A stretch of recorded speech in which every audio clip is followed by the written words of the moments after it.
مجھے یاد کرانے کی کوئی ضرورت نہیں ہے۔ صدام اس پر نظریں گاڑے بولا۔ صدام، لبنہ بیگم نے اونچی آواز میں کہا۔ مائسہ نے سوچا کہ وہ اس کے بچاؤ میں بولی ہیں، لیکن انہوں نے اپنی بیٹیوں کو گھورا جو صدام کی اس حرکت پر اسے ناراضگی سے دیکھ رہی تھی۔ صدام جہانگیر شاہ نے اپنی بہنوں کی طرف دیکھا اور اپنی گرفت سے اس کی کلائی کو آزاد کر دیا۔ مائسہ سر جھکائے اپنی جگہ پر بیٹھ گئی۔ آنسو پونچھتی وہ کھانے کو زبردستی حلق سے نیچے اتارنے لگی۔ نیہا نے نرمی سے اس کا ہاتھ دبایا اور ردا کو زبردستی وہاں سے لے گئی جو کہ صدام کو غصے سے گھور رہی تھی۔ اپنی سسکیوں کا گلا دباتی وہ جلدی جلدی کھانا ختم کر کے اٹھی اور ہال سے نکل کر اپنے کمرے کی طرف بھاگی۔ کمرے میں آ کر دروازہ بند کیا اور وہ زمین پر بیٹھ کر چیخ چیخ کر رونے لگی۔ کیسے وہ رہ پائے گی اس گھٹن بھری زندگی میں؟ کیسے وہ اس درندے کے ظلم برداشت کرے گی؟ آخر کیسے؟ تمہاری منگنی ہو گئی ہے؟ فاطمہ نے حیرانی سے آنکھیں پھاڑے اسے دیکھ رہی تھی۔ وہ جو اپنی انگلی میں موجود صدام کی پہنائی گئی انگوٹھی کو بہت غور سے دیکھ رہی تھی، جس پر عربی میں کچھ لکھا ہوا تھا جو کہ اس کی سمجھ سے باہر تھا۔ حیرانی کی بات یہ تھی کہ انگوٹھی اس کی انگلی میں بالکل فٹ تھی۔ ان دونوں کی انگلیوں کا سائز ایک جیسا تو نہیں ہو سکتا، پھر کیسے؟ لگتا تو ایسا ہی ہے۔ انگوٹھی کو انگلی سے نکال کر ٹیبل پر رکھ کر بولی اور نظریں پھیلے۔ وہ ایک سیکنڈ بھی اس انگوٹھی کو دیکھنا نہیں چاہتی تھی۔ کتنی عجیب بات ہے، ایک سردار ہو کر اس نے ایسی منگنی کی۔ کپڑے تہہ کرتی وہ اب بھی حیران تھی۔ اس کی بات نظر انداز کرتی مائسہ آگے بڑھ کر کپڑے تہہ کرنے میں اس کی مدد کرنے لگی۔ شادی کی کیا خبر ہے؟ کب ہوگی؟ کیسے ہوگی؟ کیا میں یہ جاننے کا حق رکھتی ہوں؟ فاطمہ منہ بنا کر بولی۔ میں اس بارے میں بات نہیں کرنا چاہتی اور نہ اس بارے میں کچھ سوچنا چاہتی ہوں۔ پلیز تم اپنے یہ سارے سوالات اس کے سامنے پیش کرو، بیزاری سے کہتی وہ بیڈ پر لیٹ گئی۔ اس کا سر بری طرح دکھ رہا تھا۔ اس کا دماغ ایک ہی شخص کے ارد گرد گھوم کر اسی پر آ کر رکھ جاتا تھا۔ صدام جہانگیر شاہ، ظالم صدام، ہینڈسم صدام، درندہ صدام، دلکش صدام، برا صدام، عجیب صدام، خوبصورت صدام، ہر چیز پر قادر صدام، مسحور کن خوشبو کا مالک صدام، سحرانگیز آنکھوں والا صدام، دلکش مسکراہٹ والا صدام، یہ صدام جہانگیر شاہ۔ بیڈ پر لیٹے ہوئے ہی اس نے گردن گھما کر ٹیبل پر رکھی اس انگوٹھی کو دوبارہ دیکھا۔ اس شخص سے شادی کے بعد اس کی زندگی کیسی ہوگی؟ اس انگوٹھی کی طرح قابل رحم اور قابل افسوس؟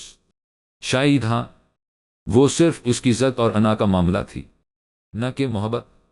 اور جہاں ضد اور انا ہو وہاں محبت نہیں ہو سکتی۔ دروازے پر دستک کی آواز پر وہ جلدی سے اٹھ بیٹھی اور اپنا دوپٹہ درست کرنے لگی۔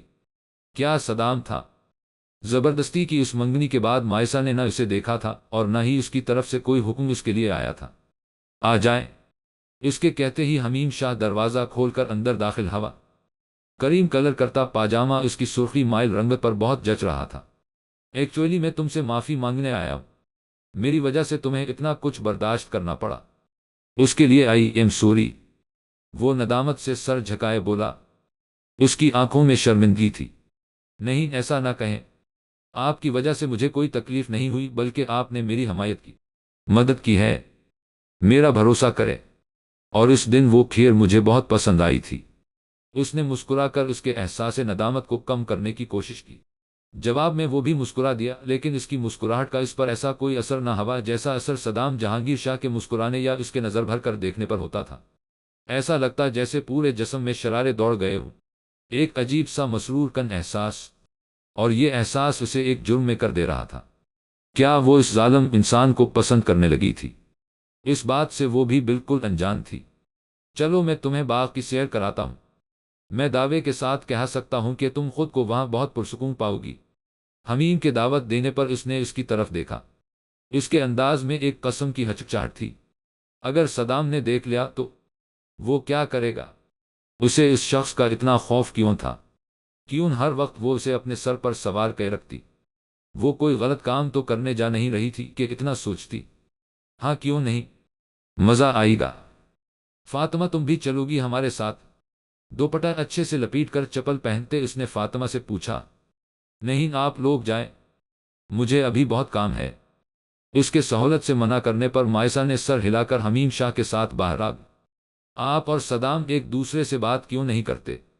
اسے کوئی بات سمجھ نہیں آ رہی تھی تو ہچکچا کر یہی سوال کر دیا۔ اس کے سوال پر وہ دھیمے سے مسکرا دیا، لیکن اس کی آنکھیں اس کی مسکراہٹ کا ساتھ نہیں دے رہی تھیں۔ اس کے سوال کا جواب دیے بنا وہ آگے بڑھ گیا۔ مائسہ ابراہیم خان کو اپنے سوال پر غصہ آیا۔ ایک وقت تھا جب ہم بہت اچھے دوست ہوا کرتے تھے، ہمارے بیچ سوتیلے بھائیوں والی دیوار نہیں تھی۔ پھر اچانک ہی حالات بدل گئے۔ بابا کی موت ہو گئی اور صدام بڑا ہونے کی وجہ سے سردار بن کر بابا کی جگہ آ گیا۔ کچھ ذمہ داریوں کا بوجھ تھا، کچھ ہماری قسمت کا کھیل۔ صدام نے کچھ ایسے قدم الف ٹے دو چشمی ہے الف لت چھیدی تین جس پر میں اس پر غصہ ہوا اور ہمارے بیچ نفرت کی دیوار آ گئی۔ اس کے لہجے میں افسوس تھا، گزرے سالوں کا۔ مائسہ اس کے بعد کچھ نہ بولی۔ وہ اس کے ساتھ راہداری کے اس حصے میں پہنچی جہاں وہ دونوں پہلی بار ملے تھے۔ اسے حمیم کی ساری باتیں یاد آ رہی تھی۔ وہ اسے اپنے ساتھ باہر کی طرف آیا جہاں طرح طرح کے پھول قطار در قطار لگے ہوئے تھے۔ لمبی سانس لے کر ان پھولوں کی خوشبو اپنے پھیپھڑوں میں اتارتی وہ اس سے 2 قدم آگے بڑھ کر سیڑھیاں اتر گئی۔ اب وہ اس خوبصورت باغ میں تھی۔ دنیا جہان کے خوبصورت پھول اور موسمی پھلوں کے پیڑ قطار در قطار لگے ہوئے تھے۔ کتنا خوبصورت ہے! چہرے پر خوشی کی چمک لیے وہ اس کی طرف مڑی۔ مجھے خوشی ہوئی کہ تمہیں یہ پسند آیا۔ چہرے پر مسکراہٹ سجائے وہ جھکا اور ایک گلاب توڑ کر اسے پیش کیا۔ قسمت کا کھیل ہی کہہ لے کہ اسے گلاب اتنا پسند نہیں تھا، پھر بھی مسکرا کر اس کا تحفہ قبول کیا۔ ان سب کے لیے آپ کا بہت بہت شکریہ۔ اس کی بھوری آنکھوں میں خوشی کی چمک تھی۔ چھوٹی بیگم، کھانے کا وقت ہو رہا ہے۔ صدام صاحب کسی کام میں مصروف ہیں، اسی لیے انہوں نے کہا ہے کہ آپ کو آپ کے کمرے میں ہی کھانا دیا جائے۔ وہ باغ میں گھوم پھر کر اس کی خوبصورتی سے لطف اندوز ہو رہی تھی کہ ملازمہ نے آ کر حمیم شاہ کی موجودگی میں نظریں جھکائے کافی مہذب انداز میں اس کا پیغام مائسہ ابراہیم خان تک پہنچایا۔ اس کے حکم کی تعمیل کرنا مجھ پر فرض ہے۔ اس نے طنزیہ انداز میں سوچا اور دھیرے سے سر ہلا دیا۔ وہ خوفزدہ ہو گئی ملازمہ کے چھوٹی بیگم کہنے پر، یعنی ان کی منگنی کی خبر پوری حویلی میں پھیل گئی تھی، یعنی اس کا شرمناک رویہ بھی سب کے علم میں آ گیا تھا۔ اس نے شرمندگی سے آنکھیں مینچ لے تاکہ سب بھول جیم الف لت چھیدی تین بھول جیم الف لت چھیدی تین کہ اس کی قسمت اسے ایک ایسے انسان سے باندھنے جا رہی تھی جو صرف لفظوں سے ہی اسے خوفزدہ کر دیتا ہے۔ بھول جیم الف لت چھیدی تین کہ وہ ایک بحث اور ظالم انسان ہے جو اس پوری طرح سے قابو پانے میں کامیاب ہو گیا ہے۔ بھول جیم الف لت چھیدی تین کہ اس کا مستقبل اس شخص کی ہمراہی میں قابل رحم اور قابل افسوس ہونے والا ہے۔ میں تمہیں کھانے سے باز نہیں رکھ سکتا، چلو تمہارے کمرے تک چھوڑ آؤں تمہیں۔ حمیم شاہ نے اس کی سوچوں میں مداخلت کی۔ اس نے چونک کر اس کی طرف دیکھا اور سر ہلا کر زبردستی کی مسکراہٹ ہونٹوں پر سجائے ان ہزاروں باتوں کو بھولنے کی کوشش کی جو اس کے دماغ میں جمرٹا لگائے بیٹھے تھے۔ کیا ہم اس طرف سے جا سکتے ہیں؟ میں نے ابھی تک پوری حویلی نہیں دیکھی۔ امید بھری نظروں سے اس نے حمیم شاہ کی طرف دیکھا۔ اسے اس وقت اپنے گھر کی شدت سے یاد آ رہی تھی۔ ضرور، کیوں نہیں؟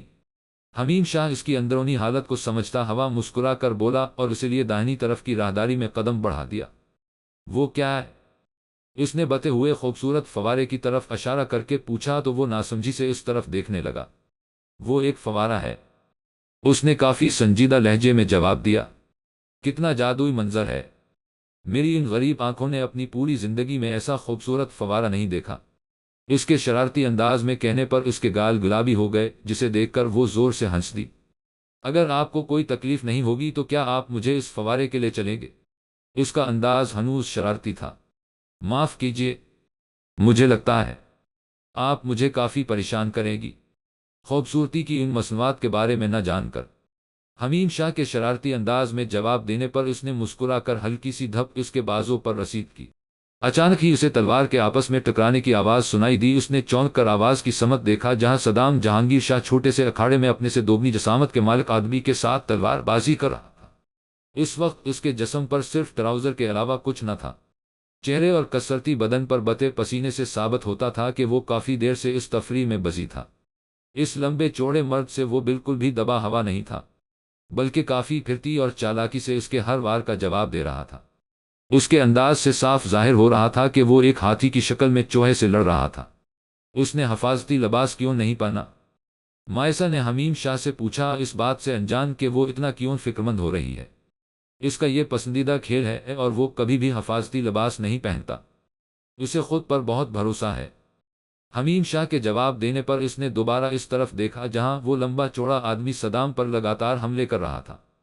وہ بڑھتی ہوئی تشویش کے ساتھ اسے دیکھ رہی تھی، کچھ پریشان بھی تھی کہ کہیں اسے چوٹ نہ لگ جائے، لیکن صدام نے بہت ہی مہارت سے اپنی تلوار گھمائی اور اگلے ہی پل وہ آدمی اس کی گرفت میں بڑی چھٹپٹا رہا تھا، جب کاس کی تلوار اس کی پہنچ سے کافی دور تھی۔ ایک خوبصورت سی مسکراہٹ نے صدام جہانگیر شاہ کے پسینے سے شرابور چہرے کا احاطہ کیا۔ مائسہ ابراہیم خان دعوی سے کہہ سکتی تھی کہ پہلی بار اس کے چہرے پر مسکراہٹ سجی دیکھی تھی۔ اس سے پہلے کہ صدام اس شخص کو پٹخنی دیتا، پاس کھڑے ملازم نے جھک کر اس کے کانوں میں کچھ کہا۔ اس نے نظریں اٹھا کر ہاتھوں میں گلاب کا پھول لام چھوٹی یہ لتچہدیتین حمیم شاہ کے ساتھ کھڑی مائسہ ابراہیم خان کی طرف دیکھا۔ مائسہ ابراہیم خان نے اس کی مسکراہٹ کو غصے میں بدلتے دیکھا۔ خوف کی لہر اس کے وجود میں سرایت کر گئی، نہ جانے اب وہ کیا کرے۔ اسے اپنی طرف آتا دیکھ وہ اتنی زیادہ خوفزدہ ہوئی تھی کہ اس کے ہاتھ بری طرح لرز رہے تھے۔ اس کے قریب آ کر اس کی کلائی کو پکڑ کر اتنی بے دردی سے اوپر اٹھایا کہ وہ درد سے کراہ اٹھی، جبکہ دوسرے ہاتھ سے اس کی ٹھوڑی پکڑے اس کا چہرہ اوپر اٹھایا، اس پر یہ ظاہر کرنے کے لیے کہ وہ اس کے سامنے کتنی کمزور اور بے بس ہے۔ تم یہاں کیا کر رہی ہو لٹل دو؟ ایک انجان شخص کے ساتھ میری دی گئی انگوٹھی کی جگہ ہاتھوں میں گلاب لیے جو کہ میں نے بالکل نہیں دیا۔ یا اللہ! اب وہ گئی کام سے۔ مائسہ ابراہیم خان نے صدام کے بے تاثر چہرے کی طرف دیکھا۔ اس کا دل اس کے سینے میں بری طرح دھڑک رہا تھا۔ اب وہ اس پر چیخے گا، غصہ کرے گا، اسے تکلیف دے گا، لیکن ایسا کچھ نہ ہوا، بلکہ اس کی سوچوں کے برعکس اس نے اپنی گرفت سے اسے آزاد کر دیا۔ اس نے نظریں اٹھا کر اس کی طرف حیرانی سے دیکھا۔ وہ میں باغ کی سیر کر رہی تھی۔ اس نے لرزتی ہوئی آواز میں سر جھکا کر دھیمے سے کہا۔ کیا وہ اسے سن رہا تھا؟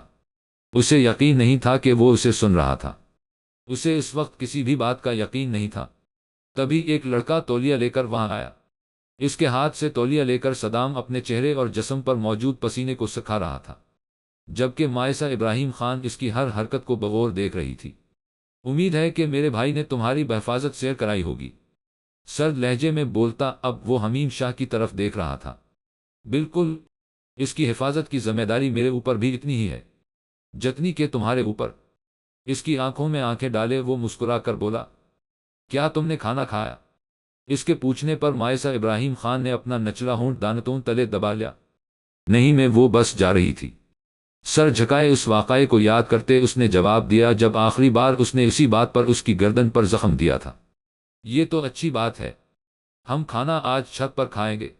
تم ملازمہ کے ساتھ جاؤ، وہاں میں تیار ہو کر آتا ہوں۔ وہ مسکرا کر نرمی سے بولا، جبکہ وہ حیران سی اس کے پل پل بدلتے روپ دیکھ رہی تھی۔ اس کا دل کیا اسے جھنجھوڑ کر پوچھے کہ آخر وہ چاہتا کیا ہے؟ کیوں وہ ایسا کر رہا ہے؟ کیوں وہ اس کے ساتھ اچھا بننے کا ڈرامہ کر رہا تھا؟ وہ اسے جاتا ہوا دیکھتی رہی۔ اس کے جاتے ہی ایک لمبی سی سانس ہوا کے سپرد کر کے وہ خود کو ہلکا پھلکا کرنے لگی۔ یا اللہ! کیا تھا یہ سب؟ ٹھنڈے پانی سے نہاتا، اپنے اندر کے سارے غصے کو بہا کر تولے سے اپنے بالوں کو خشک کرتا وہ باہر نکلا۔ اس کا دماغ اس وقت طرح طرح کی سوچوں کی آماجگاہ بنا ہوا تھا۔ وہ حمیم کے ساتھ کیا کر رہی تھی؟ کیوں تھی وہ اس کے ساتھ؟ اس کا جواب بالکل آسان سا تھا، وہ اس سے نفرت کرتی تھی۔ وہ اس کے ساتھ کبھی نرمی سے پیش نہیں آیا۔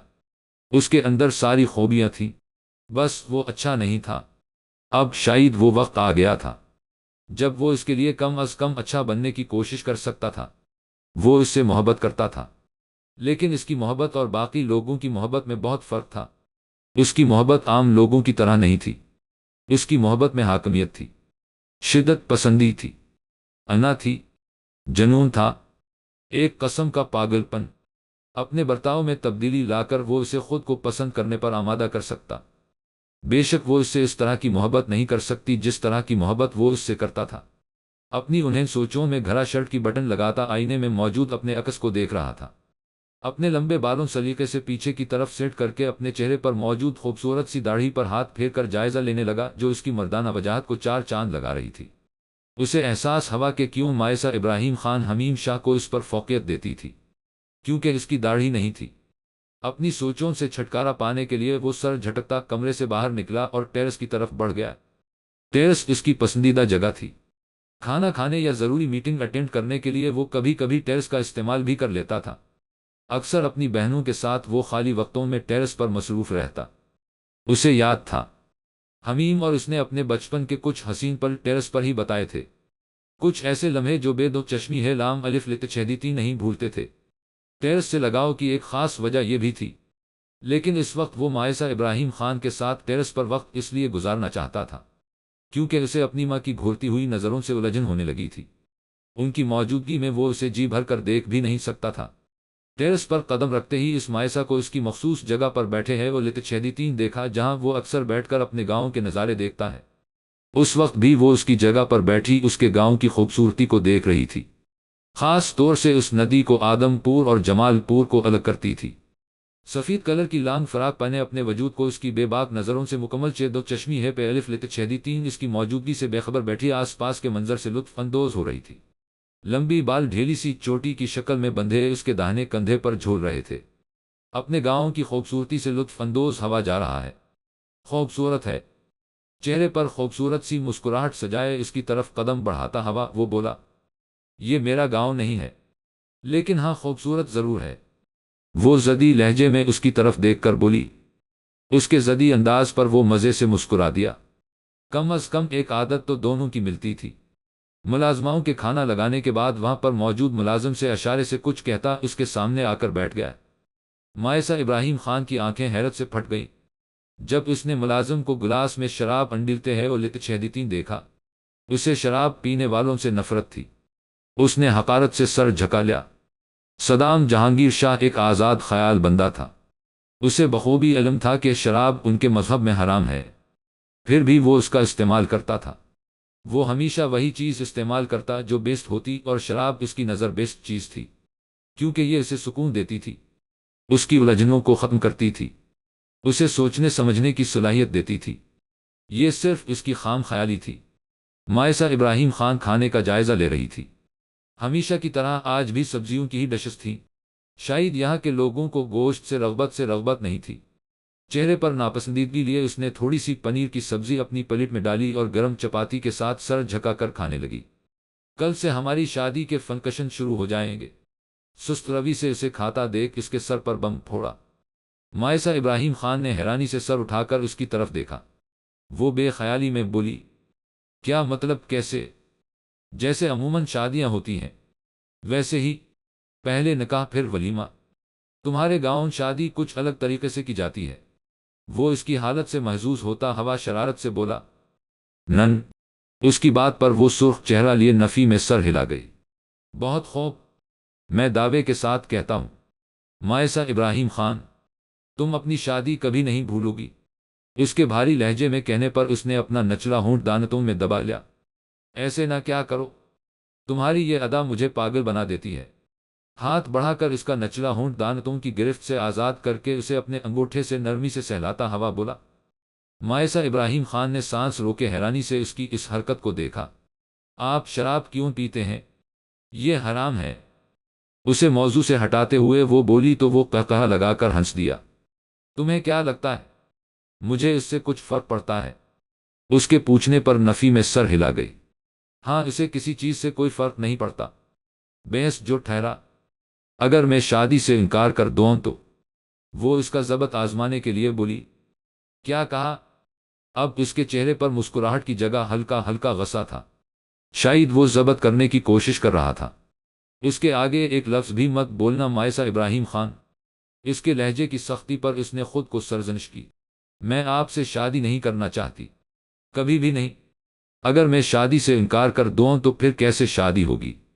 ہاتھ میں پکڑی روٹی کو پلیٹ میں رکھ کر وہ خود کو بولنے سے باز نہ رکھ پائی۔ تم انکار نہیں کر سکتی۔ اس کی آواز دھیمی لیکن اتنی وحشیانہ تھی کہ وہ لرز کر رہ گئی۔ کیوں نہیں کر سکتی میں؟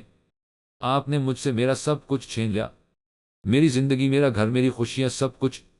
اب آپ مجھ سے میری آواز بھی چھیننا چاہتے ہیں؟ نہیں، کبھی نہیں۔ میں آپ کو کامیاب نہیں ہونے دوں گی۔ غصے سے کہتی وہ اپنی جگہ سے اٹھ کھڑی ہوئی۔ اس کے باغیانہ انداز پر وہ بھی غصے سے کھولتا ہوا اٹھ کھڑا ہوا۔ اس کی کالی آنکھیں اور بھی سیاہ ہو گئی تھیں۔ واہ خدایا! غصے سے کھولتا وہ آگے بڑھا اور اس کا ہاتھ پکڑ کر اسے ٹیرس کی ریلن پر جھکا دیا۔ خوف سے مائسہ ابراہیم خان کی چیخ نکل گئی۔ اس نے نظریں گھما کر نیچے کی طرف دیکھا۔ اس کا عموماً پورا جسم ریلن کے دوسری طرف جھکا ہوا تھا، اتنی اونچائی پر وہ صرف اس کے رحم و کرم پر تھی۔ اگر وہ چاہتا تو ایک جھٹکے میں اسے نیچے پھینک کر سارا قصہ ہی ختم کر دیتا۔ اس کے دونوں کندھوں کو مضبوطی سے تھامے وہ خوف سے کانپ رہی تھی۔ میں تمہارے ساتھ جتنا اچھا بننے کی کوشش کرتا ہوں، اتنا ہی تم مجھے اپنی حرکتوں سے زج کرتی ہو۔ ایک بات کا من کھول کر سن لو میری لٹل دو، چاہے تم اپنے اس پیارے حمیم کے ساتھ زندگی گزارنے کے کتنے ہی حسین خواب دیکھ لو رہوگی تو تم صرف میری ہی۔ آ گئی سمجھ؟ باز آ جاؤ اپنی ان بچکانہ حرکتوں سے، ورنہ میں تمہارے اتنی بری طرح سے پیش آؤں گا کہ تم تو کیا تمہارے حمیم کے بھی ہوش ٹھکانے لگ جائیں گے۔ سرد اور بے تاثر لہجے میں کہتا وہ آگے کی طرف جھکا اور اپنے ہونٹ اس کے کان سے لگا کر مزید بولا، اور تم جانتی ہو میں اپنی بات کا کتنا پکا ہوں مائسہ ابراہیم خان۔ اس کا بازو بے دردی سے دباتا ایک جھٹکے سے اسے آگے کی طرف کھینچا۔ مائسہ ابراہیم خان کی آنکھیں درد اور ذلت سے ڈبڈبا گئی۔ تمسخرانہ انداز میں اسے آنسو بہاتا دیکھ پیچھے کی طرف بڑھتا وہ مڑا اور اسے سسکتا ہوا اکیلا چھوڑ کر وہاں سے چلا گیا۔ گرم دودھ سے بھرا گلاس ختم کر کے وہ بیڈ کی طرف آئی اور اپنے بازوؤں پر موجود صدام جہانگیر شاہ کی انگلیوں کے نشان دیکھنے لگی، جو اب بھی اس کے بازوؤں پر بے دردی سے موجود تھے، اور اس کے کہے ہوئے شدید الفاظ کی کاری ضرب اس کے دل پر موجود تھی۔ اس واقعے کے بعد اسے صدام جہانگیر شاہ سے اور بھی زیادہ نفرت ہو گئی تھی۔ اتنا ظالم کیسے ہو سکتا تھا؟ اس نے سوچا کہ وہ بدل رہا ہے، لیکن یہ اس کی خام خیالی تھی۔ عادتیں بدلی جا سکتی ہیں لیکن فطرت نہیں، اور صدام جہانگیر شاہ کی فطرت کبھی بدل نہیں سکتی تھی۔ موم بتی جلا کر ساری بتیاں گل کر کے وہ اپنے بیڈ پر آ کر آنکھیں بند کر کے لیٹ گئی۔ کچھ ہی دیر بعد اسے دروازہ کھلنے کی آواز سنائی دی۔ پہلا خیال اس کے ذہن میں اسی کا آیا۔ یہی ایک شخص تھا جو بے وقت اور بے دھڑک اس کے کمرے میں داخل ہو جاتا تھا۔ پلیز جائیں یہاں سے، میں اس وقت آپ سے کوئی بحث نہیں کرنا چاہتی۔ ہنوز آنکھیں بند کے الف کاف تے الف لت شہدیتین ہے وہ لت شہدیتین لہجے میں بولی۔ کچھ ہی لمحے بعد اسے احساس ہوا کوئی بیڈ پر چڑھا۔ اس کا دل زور سے دھڑکا۔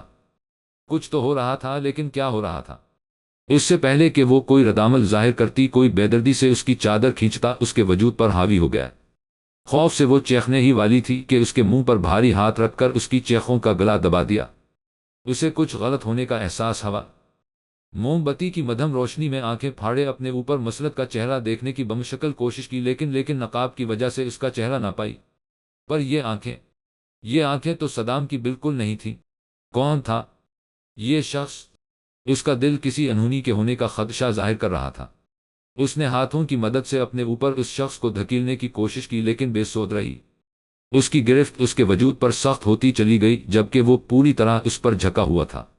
کمرے میں ان دونوں کے علاوہ 3 لوگ اور تھے جو بڑی دلچسپی سے اسے بیڈ پر جدوجہد کرتے ہوئے دیکھ رہے تھے۔ ان آنکھوں میں ویسی ہی خباثت تھی جیسی اس پر مسلط شخص کی آنکھوں میں تھی۔ خوف کی تیز لہر اس کے پورے وجود میں سرایت کر گئی۔ کچھ کھو دینے کا خوف، بہت انمول چیز۔ صدام ایک جھٹکے سے اٹھ بیٹھا۔ اسے نیند نہیں آ رہی تھی۔ عجیب سے خیالات اس کے ذہنی سکون کو منتشر کر رہے تھے۔ وہ جتنا بھی مائسہ ابراہیم خان کے ساتھ اچھا سلوک کرنے کی کوشش کرتا، اتنا ہی ناکامیاب ہو جاتا۔ کچھ ایسا کر بیٹھتا جس سے وہ اور بھی زیادہ اس سے متنفر ہو جاتی، اور بھی زیادہ اس سے دور ہو جاتی۔ اسے احساس تھا اپنی غلطیوں کا، اپنی کوتاہیوں کا، اپنے ظلم کا۔ یہی احساس اسے چین سے سونے نہیں دے رہا تھا۔ اس بار تو اس نے حد ہی کر دی تھی۔ اس کی بھوری خوفزدہ نمکین پانیوں سے بھری آنکھیں اس کے ذہن و دل میں کھپ کر رہ گئی تھی۔ شاید اسے اس سے بات کرنی چاہے، اپنی غلطیوں کی معافی مانگنی چاہیے۔ اس پھول جیسی لڑکی کو پھولوں سے محبت تھی، جبکہ اس نے اپنے عمل سے اس پھول کو مرجھا دیا تھا۔ اپنی سوچوں میں گم وہ اٹھا اور کمرے سے باہر نکل گیا۔ اس کے قدم باغ کی طرف اٹھ رہے تھے۔ وہ شاید اس کو پھول دے کر منانا چاہتا تھا۔ صدام بابا آپ یہاں؟ اپنے اوزاروں کے ساتھ مگن مالی بابا نے چونک کر اس کی طرف دیکھا۔ وہ اس وقت اس کی یہاں موجودگی پر حیران کے ساتھ خوش بھی ہے وہ لت شہدیتین تھے۔ ان کے خوشی سے چمکتے چہرے کو دیکھ کر وہ دھیرے سے مسکرا دیا۔ رحیم بابا اس کے بابا سردار جہانگیر شاہ کے زمانے سے یہاں مالی لگے ہیں وہ لت شہدیتین تھے۔ صدام ان کے بہت قریب تھا۔ بوڑھا ہونے کے باوجود بھی وہ اب بھی حویلی میں موجود تھے۔ صرف صدام کی محبت کی وجہ سے وہ اسے اپنے باپ سے بھی زیادہ عزیز تھے۔ سلام بابا، میں وہ کچھ پھول دے سکتے ہیں آپ مجھے؟ اس کے لہجے میں ہچکچاہٹ تھی۔ محبت نے اسے کیا سے کیا بنا دیا تھا۔ مائسہ بی بی کے لیے۔ ان کے بوڑھے لب مسکرا رہے تھے۔ صدام انہیں اپنے محبت کی داستان کو محسوس کرتا دیکھ سکتا تھا، لیکن گلاب نہیں۔ بالوں میں ہاتھ پھیرتا وہ دھیرے سے بولا، ہاں مجھے یاد ہے۔ مائسہ بی بی کو گلاب کچھ خاص نہیں پسند، حالانکہ گلاب کو پھولوں کا بادشاہ مانا جاتا ہے، محبت کی نشانی کے طور پر اسے پیش کیا جاتا ہے۔ اس میں وہ کشش ہے جو ہر کسی کو اپنی طرف متوجہ کرتی ہے، لیکن مائسہ بی بی کو یہ خاص متاثر نہیں کرتا۔ انہیں تو یہ رنگ برنگے جنگلی پھول پسند ہیں۔ وہ جھک کر ان رنگ برنگے پھولوں کو پیڑ سے چنتے دو چشمی ہے وہ لیتے چھیدیتین بولے۔ صدام حیرانی سے انہیں سن رہا تھا۔ کیا واقعی اسے یہ پسند ہے؟ یہ لڑکی تو اسے حیران کرنے پر تلی ہوئی تھی۔ آپ اس سے مل چکے ہیں؟ اس کے پوچھنے پر رحیم بابا نے اثبات میں سر ہلا دیا۔ میں اپنی زندگی میں پہلی ایسی لڑکی سے ملا ہوں جس کے اندر عاجزی اور انکساری کوٹ کوٹ کر بھری ہے، بالکل ان خوبصورت پھولوں کی طرح جو دکھنے میں بالکل الگ رنگ و ہیبت کے مالک ہیں، لیکن ان کا کام ایک ہے، دوسروں کی زندگی میں خوشبو پھیلانا۔ وہ بہت حساس ہے، ہر کسی سے محبت کرنا جانتی ہے، خود تو ٹوٹ کر بکھر جیم الف لت چھیدیتیں گی، لیکن دوسروں کو تکلیف بھی نہ ہونے دے گی۔ پھولوں کا گلدستہ اس کی طرف بڑھاتے ہوئے بولے۔ صدام جہانگیر شاہ نے مسکرا کر ان کا شکریہ ادا کیا اور لمبے لمبے قدم اٹھاتا مائسہ ابراہیم خان کے کمرے کی طرف بڑھنے لگا۔ دا کر رہا تھا کہ شاید یہ پھول اسے معافی دلانے میں کامیاب ہو جائے۔ دروازے پر پہنچ کر اسے کچھ بدحالی کا احساس ہوا۔ راہداری کی بتیاں بجھی ہوئی تھیں، جبکہ وہ آدمی بھی غائب تھا جس کی ڈیوٹی لگائی تھی۔ دروازے پر مائسہ ابراہیم خان کی حفاظت کے لیے ماتھے پر بل لیے اس نے دروازے پر ہاتھ رکھا جو حیرت انگیز طور پر کھلا ہوا تھا۔ دروازہ کھولتے ہی اس کی آنکھوں کو جو منظر دیکھنے کو ملا وہ اس کی کھوپڑی گھما دینے کے لیے کافی تھا۔ ایک نقاب پوش مائسہ پر جھکا ہوا تھا، جبکہ باقی تین بیڈ کے پاس کھڑے اس منظر سے لطف اندوز ہو رہے تھے۔ ہاتھ میں موجود پھول اس کی سخت گرفت سے دم توڑ چکے تھے۔ غصے سے کھولتا پھولوں کو پیروں تلے روندتا وہ آگے بڑھا اور بیڈ کے پاس کھڑے ان تین نقاب پوشوں میں سے ایک پر جھپٹا، وہ جو اس کی آمد سے بے خبر اپنی آنکھیں سینک رہے تھے۔ گڑبڑا کر اس کی طرف متوجہ ہے وہ لت چھیدیتی حمیم شاہ۔ اس نے گرفت میں پھڑپھڑاتے نقاب پوش کے پیٹ میں ایک زوردار مکہ رسید کیا اور مائسہ ابراہیم خان پر جھکے ہوئے آدمی کی طرف جھپٹا اور ایک ہی جھٹکے سے اسے کھینچ کر اس کے چہرے پر کا نقاب اتارا۔ لیکن وہ حمیم نہیں تھا، وہ تو ایک عام آدمی تھا۔ ایک عام آدمی کی اتنی ہمت کہ اس کی مائسہ کو ہاتھ لام گاف الف لت چھیدیتی، اسے تو اس کا خمیازہ بھگتنا ہی پڑے گا۔ اس نے اتنی زور سے اس کے منہ پر مکہ مارا کہ اس کی ناک سے خون بنے لگا۔ اس سے پہلے کہ وہ اس کے منہ پر مکوں کی برسات کرتا ان تینوں میں سے ایک نے اسے پیچھے سے دبوچ لیا، جبکہ دوسرا بیڈ پر بے ہوش پڑی مائسہ پر جھک گیا اور چاقو سے اس کی آستین پھاڑنے کی کوشش کرنے لگا۔ لمحے کے ہزارویں حصے میں صدام جہانگیر شاہ کے اندر کا درندہ بیدار ہوا اور غراتے ہوئے پوری قوت سے اپنی کوئنی اس آدمی کے منہ پر دے ماری جس نے اسے پیچھے سے پکڑ رکھا تھا۔ وہ خود کو کیا سمجھ رہے تھے؟ ابھی وہ اسے زمین پر پٹخنی دینے والا تھا کہ دوسرے آدمی نے چاقو سے اس کے بازو پر حملہ کر دیا۔ درد سے کراہتے اس نے چاقو اپنے بازو سے نکالا، خون اس کے بازو سے تیزی سے رس رہا تھا۔ دانتوں کو مضبوطی سے جیم میم الف لت چھیدیتین وہ درد کو برداشت کر رہا تھا، کیونکہ وہ جانتا تھا اگر وہ ٹوٹ گیا تو بہت کچھ کھو دے گا۔ وہ اب کچھ کھونے کی طاقت نہیں رکھتا تھا۔ وہ خود کو لڑنے کے لیے تیار کر ہی رہا تھا کہ دوسرے آدمی نے اس کے پیر پر چاقو سے اتنی زور سے وار کیا کہ وہ خود کو گرنے سے روک نہ پایا۔ ہاتھ میں پکڑا چاقو اس نے مضبوطی سے پکڑ کر پوری قوت سے پاس کھڑے آدمی کے پیٹ میں گھسا دیا۔ درد سے چیختا ہوا وہ زمین پر گر پڑا۔ صدام کو حیرانی ہو رہی تھی کہ ایک کمرے میں اتنا کچھ ہو رہا ہے اور حویلی والوں کے کانوں میں جون تک نہیں رنگ رہی۔ اسے اب کمزوری کا احساس ہو رہا تھا، خون بہت تیزی سے اس کے زخموں سے بہہ رہا تھا۔ اس کا زخمی پیر بالکل بھی کام نہیں کر پا رہا تھا۔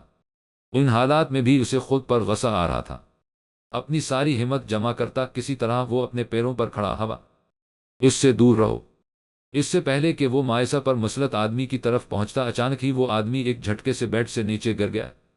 اس کے سر سے خون بہہ رہا تھا، جبکہ اس کا جسم آخری جھٹکے لے رہا تھا۔ اس نے پیچھے مڑ کر دیکھا جہاں دروازے پر حمیم شاہ ہاتھ میں گن لیے کھڑا تھا۔ اس کے کہتے ہی حمیم شاہ سر ہلاتا بیڈ کی طرف بڑھا اور مائسہ کے بے ہوش وجود پر جلدی سے چادر پھیلا دی۔ صدام لڑکھڑاتا ہوا بیڈ تک پہنچا اور مائسہ کے پاس بیٹھ گیا۔ وہ بے ہوشی کی حالت میں روتے ہوئے اس کا نام پکار رہی تھی۔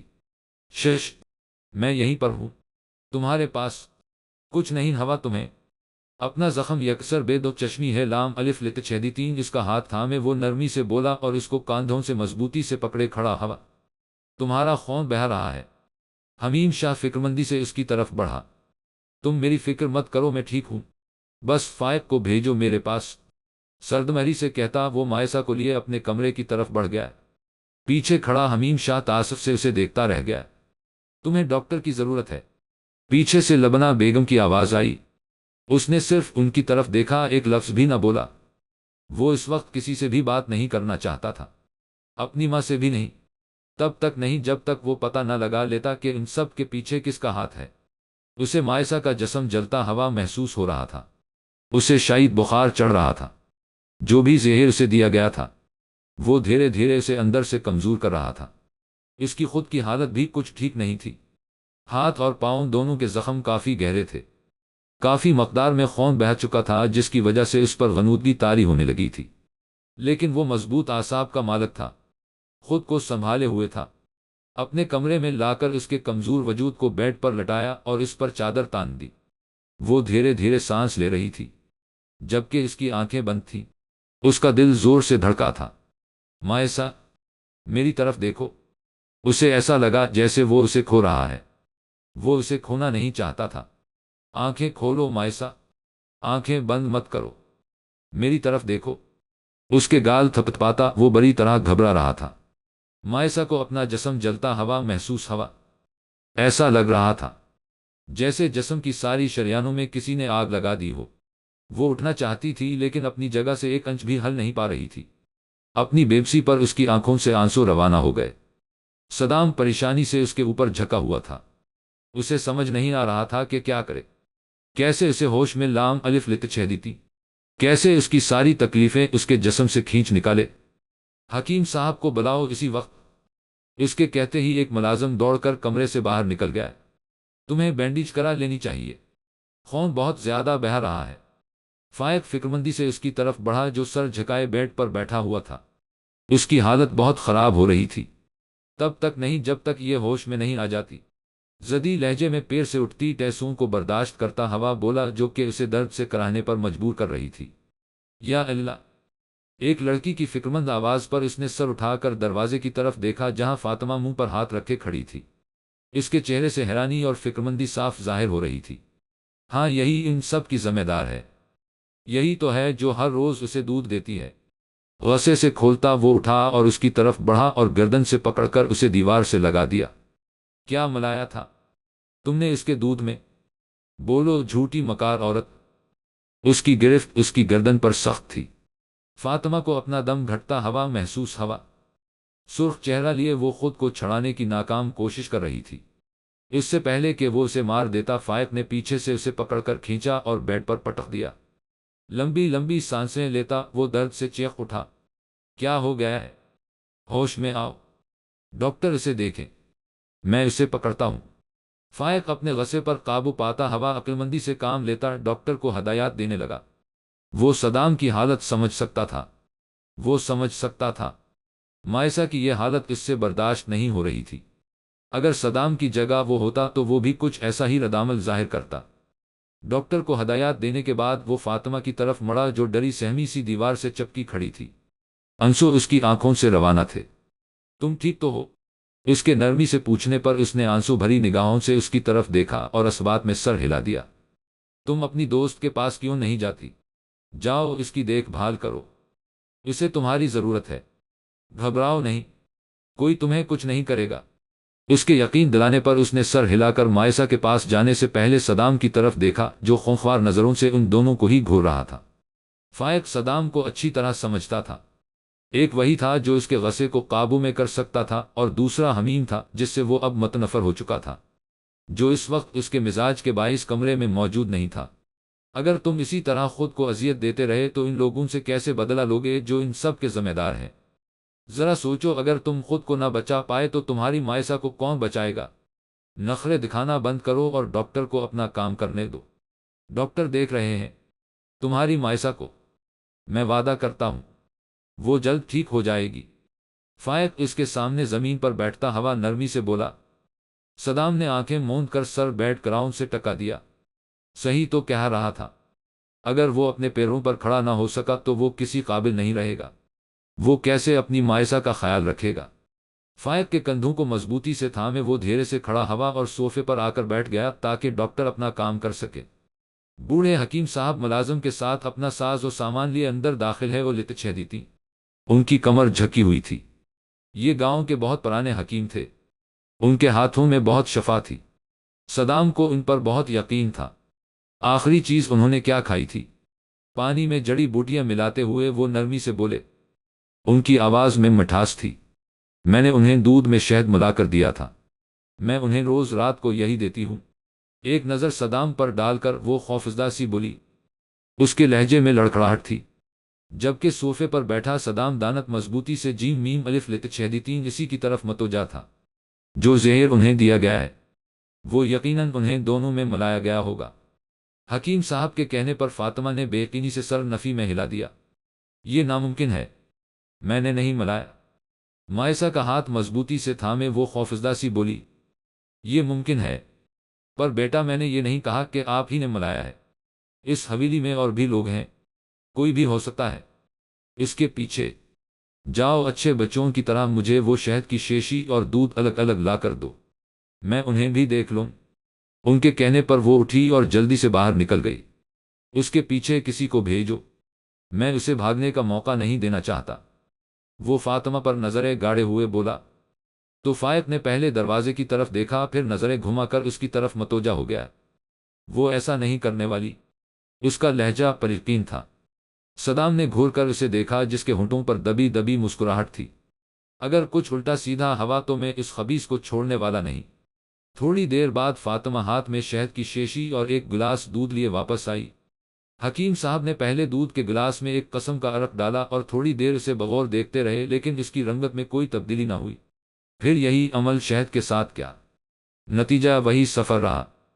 مجھے ان کے کمرے سے وہ گلاس لا کر دو جس میں انہوں نے دودھ پیا تھا، مجھے یقین ہے سراغ وہیں ملے گا۔ وہ جلدی سے بولے تو فاطمہ سر ہلا کر دوڑ کر دوبارہ کمرے سے باہر نکلی۔ آپ اسے کیا پلانے کی کوشش کر رہے ہیں؟ صدام نے انہیں مائسہ کے منہ میں چمچ کی مدد سے کچھ ڈالتے ہوئے دیکھا تو جلدی سے بولا، گھبرائیے مت، میں انہیں دوا دے رہا ہوں تاکہ ان کے بخار کا اثر ٹوٹ جائے۔ حکیم صاحب کے بتانے پر صدام نے سر ہلا کر انہیں اپنا کام جاری رکھنے کا اشارہ کیا۔ تھوڑی دیر بعد فاطمہ ہاتھ میں شیشے کا گلاس لیے واپس آئی۔ آپ انہیں یہ دوا پینے میں مدد کریں جب تک میں اسے بھی چانچ لوں۔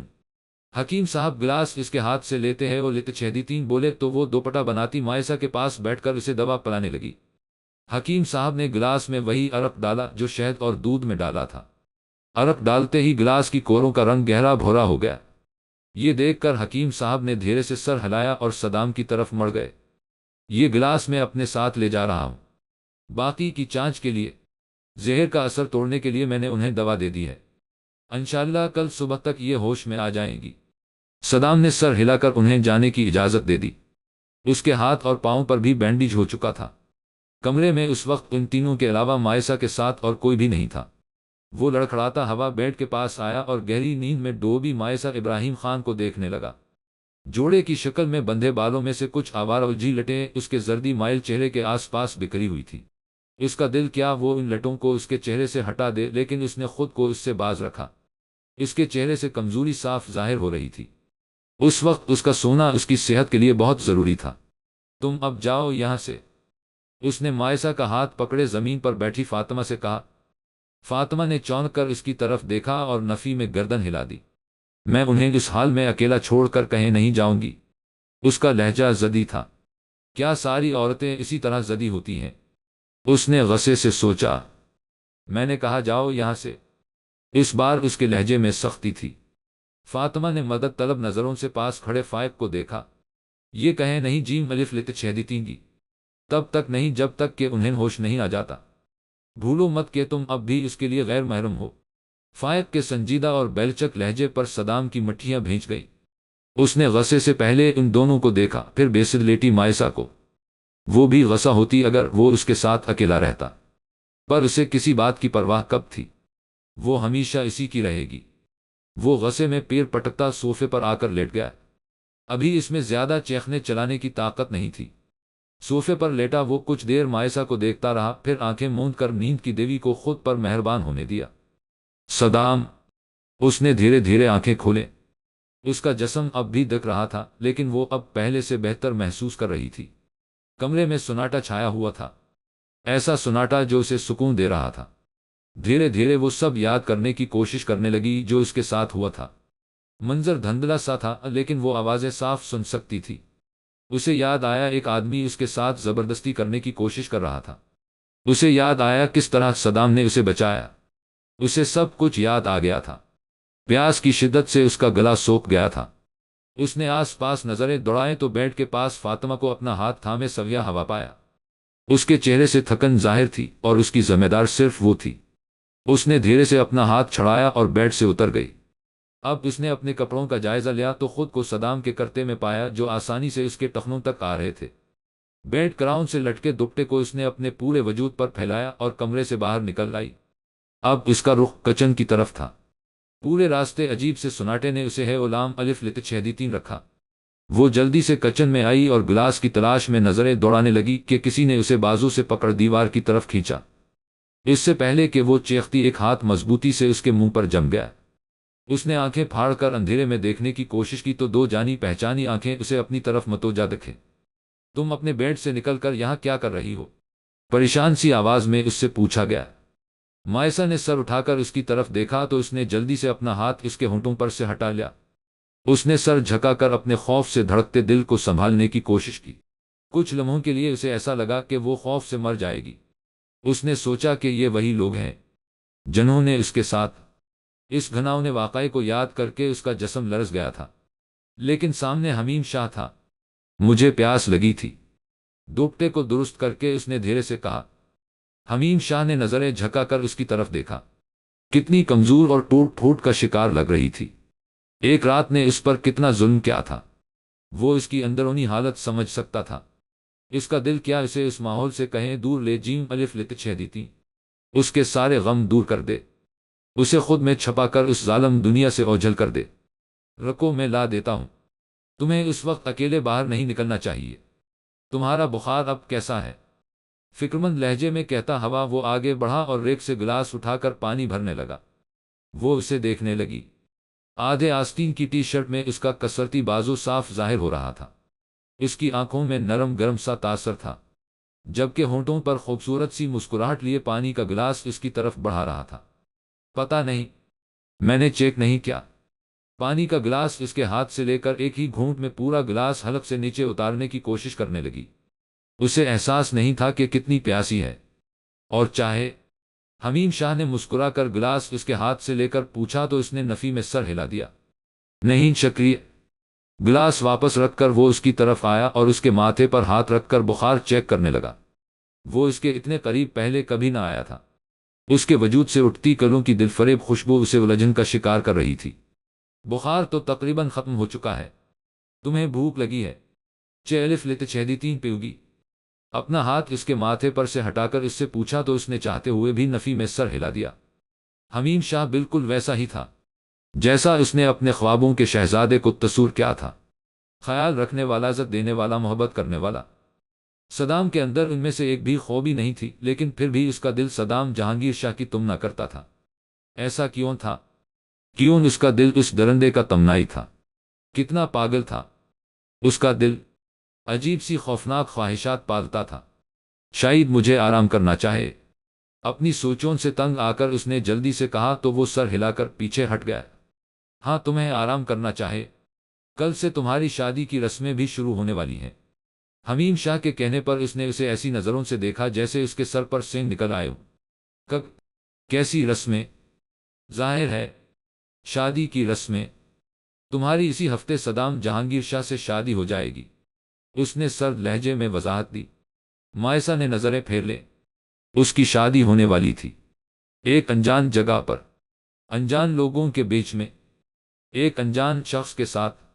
اسے خود پر ترس آ رہا تھا۔ کیا ہو رہا تھا اس کے ساتھ؟ کیسے زندہ رہ پائے گی وہ ایسے ماحول میں؟ تمہیں صدام نے کچھ نہیں بتایا؟ حمیم شاہ شاکزدہ سا اسے دیکھنے لگا۔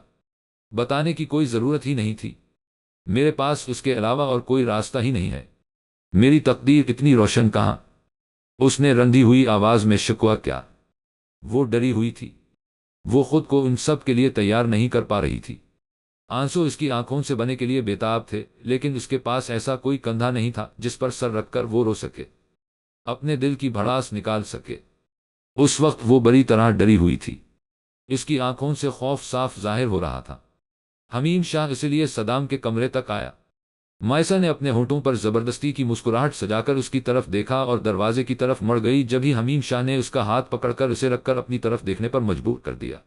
اس سے پہلے کہ وہ کچھ کہتی، حمیم شاہ نے اس کے داہنے ہاتھ کی پشت پر اپنے ہونٹ نرمی سے رکھ دیے۔ وہ معاف ذہن کے ساتھ اسے دیکھتی کوئی ردعمل ظاہر کرنے سے قاصر تھی۔ ایسا کبھی مت کہنا کہ تمہارے پاس کوئی دوسرا راستہ نہیں ہے۔ اس کا ہاتھ نرمی سے دباتا وہ مڑا اور لمبے لمبے قدم اٹھاتا اس کی آنکھوں سے اوجھل ہو گیا۔ آنکھ کھلتے ہی صدام جہانگیر شاہ کا ذہن مائسہ ابراہیم خان کے بارے میں سوچنے لگا۔ ایک لمحے کو بھی وہ اس کی سوچوں سے باہر نہیں نکلی تھی۔ صوفے پر سونے کی وجہ سے اس کا جسم دکھنے لگا تھا، پاؤں اور بازوں کے زخم میں بھی کوئی خاص راحت نہیں ملی تھی۔ وہ اپنی جگہ سے اٹھ بیٹھا، اس کا سر بھاری محسوس ہو رہا تھا۔ انگلیوں سے اپنی کنپٹی سہلاتا اس نے گردن موڑ کر بیڈ کی طرف دیکھا جو کہ بالکل خالی تھا۔ کہاں چلی گئی تھی؟ پاؤں سے اٹھتی ٹیسوں کو نظر انداز کرتا وہ ایک جھٹکے سے اٹھا اور ملازم کو آواز دیتا کمرے سے باہر نکلا۔ جاؤ دیکھو مائسہ بی بی کہاں ہے؟ اس کے کہتے ہی ملازم سر ہلا کر وہاں سے چلا گیا۔ صدام جہانگیر شاہ کے لیے مائسہ ابراہیم خان ایک جدید اور مشکل مرحلہ ثابت ہوئی تھی۔ اس نے اسے زج کرنے کی کوئی کسر نہ باقی رکھی تھی۔ غصے سے کھولتا ہوا وہ کمرے میں آیا۔ ہزاروں طرح کے خیالات اس کے دماغ میں ڈیرہ جیم میم الف لت چھیدی تین بیٹھ گئے تھے۔ اس نے اسے بتانے کی ضرورت بھی نہیں سمجھی تھی۔ بی بی جی اپنی ملازمہ کے ساتھ اس کے کمرے میں سو رہی ہیں۔ ملازم کے انفارم کرتے ہی اس کا پارا اور بھی زیادہ ہائی ہو گیا۔ ملازمہ کے کمرے میں سو رہی ہے، کیا وہ اس کی بے عزتی کرنا چاہتی ہے؟ وہ اٹھا اور سرونٹ سے کوارٹر کی طرف بڑھنے لگا۔ اس وقت اس کی وہاں موجودگی پر ملازمائیں اپنی جگہ خوف سے ساکت کھڑی رہیں۔ اس نے آگے بڑھ کر فاطمہ کے کمرے کے دروازے پر دستک دی لیکن کوئی جواب نہ ملا۔ اپنے غصے پر قابو پاتا اس نے دوبارہ دستک دی، نتیجہ وہی رہا۔ کیا وہ نہیں جانتی کہ اس کو دستک دینے کی عادت نہیں؟ غصے سے اس نے دروازے کو زور سے دھکا دیا جو زوردار آواز کے ساتھ کھل گیا۔ دروازہ کھلنے پر مائسہ اچھل کر اٹھ بیٹھی۔ صدام کو دروازے پر ایستادہ دیکھ کر اس نے جلدی سے دوپٹہ اپنے سر پر رکھا۔ اس وقت وہ اتنی معصوم اور ڈری ہوئی لگ رہی تھی کہ وہ اپنے غصے کو ضبط کر گیا۔ او لٹل دو، تم یہاں کیا کر رہی ہو؟ بے تاثر لہجے میں اس سے پوچھا۔ مائسہ نے سہم کر حلق میں اٹکا تھوک نگلا اور اس کی طرف دیکھا۔ وہ اس وقت اس کا سامنا کرنے کے لیے تیار نہیں تھی۔ اس کی نظریں اس کے پٹی زدہ بازو سے ہوتی ہوئی اس کے شرٹ لیس بدن پر گئیں تو اس نے گڑبڑا کر آنکھیں پھیر لیں۔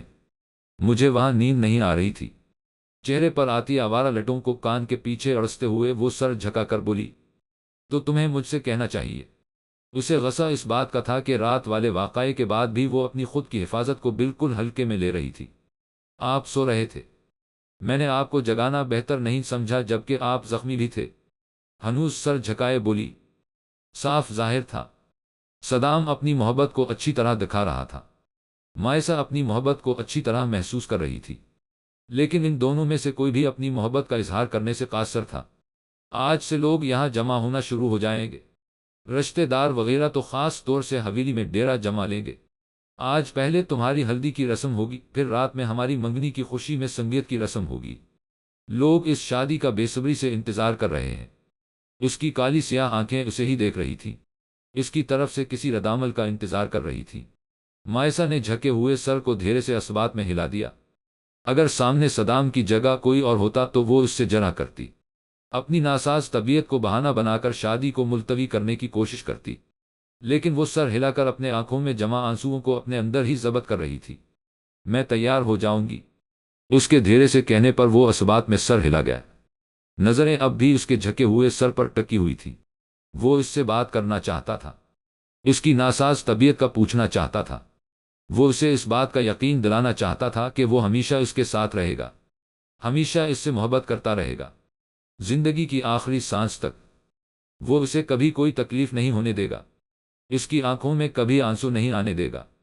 لیکن وہ اس سے کچھ نہ کہہ پایا، شاید اسے اظہار کرنا نہیں آتا تھا۔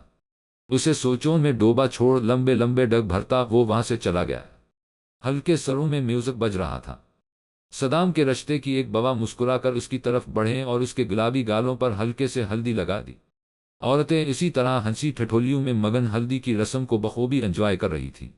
کچھ کی نظروں میں اس کے لیے پسندیدگی تھی، کچھ کی نظروں میں حسد تو کچھ اس کی قسمت پر رشک کر رہی تھی۔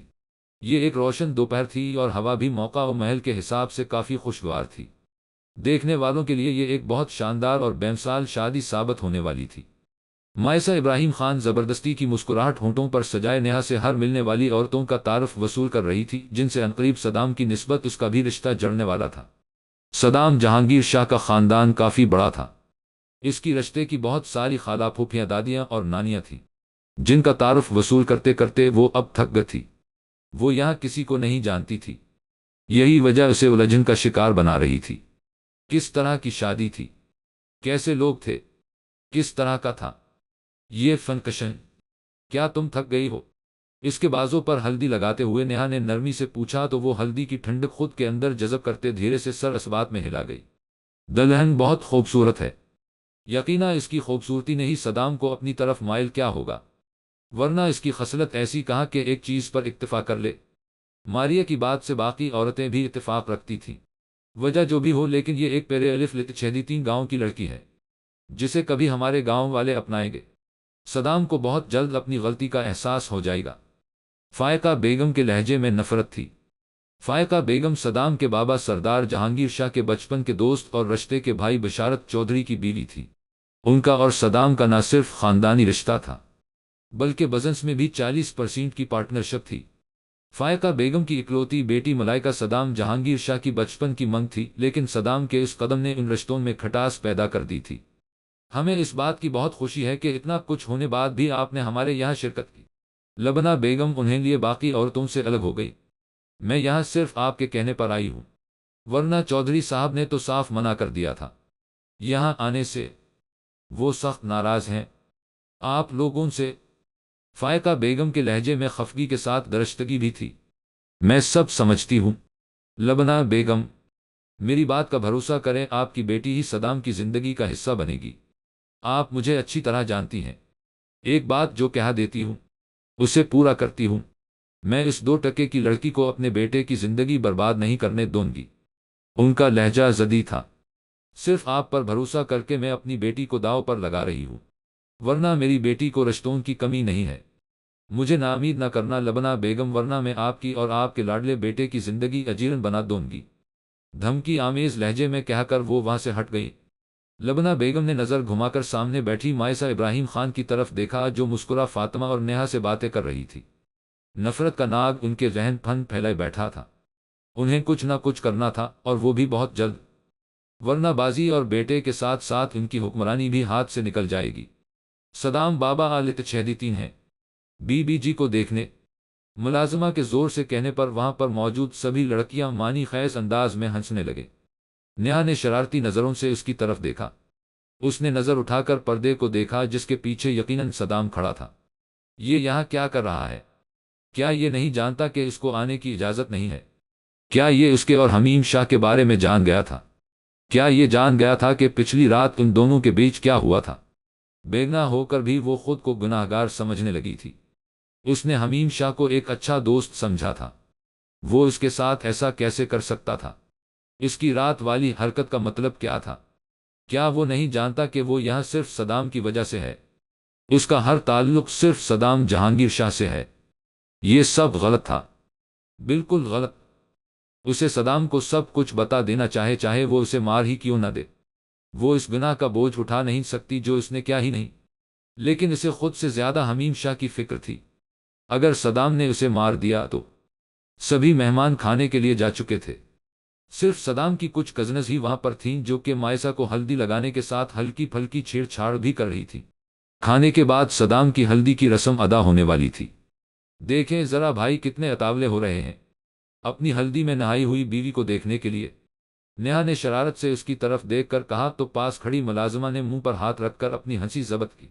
اس وقت مائسہ اس سے ملنے کی حالت میں نہیں تھی، چاہے اسے ملنے کی اجازت مل بھی جاتی تب بھی۔ بنا آستین کی لمبی سی فراق پہنے وہ اوپر سے نیچے ہلدی میں نہائی ہوئی تھی۔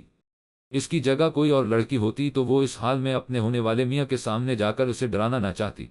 نیہا تم بس ان سے کہہ دو کہ میں نہا رہی ہوں، وہ سب سمجھ جائے گا۔ دیکھو ذرا بھابھی کو بھائی کا کتنا خیال ہے۔ آپ پریشان نہ ہوں، میں انہیں سبق سکھا کر آتی ہوں۔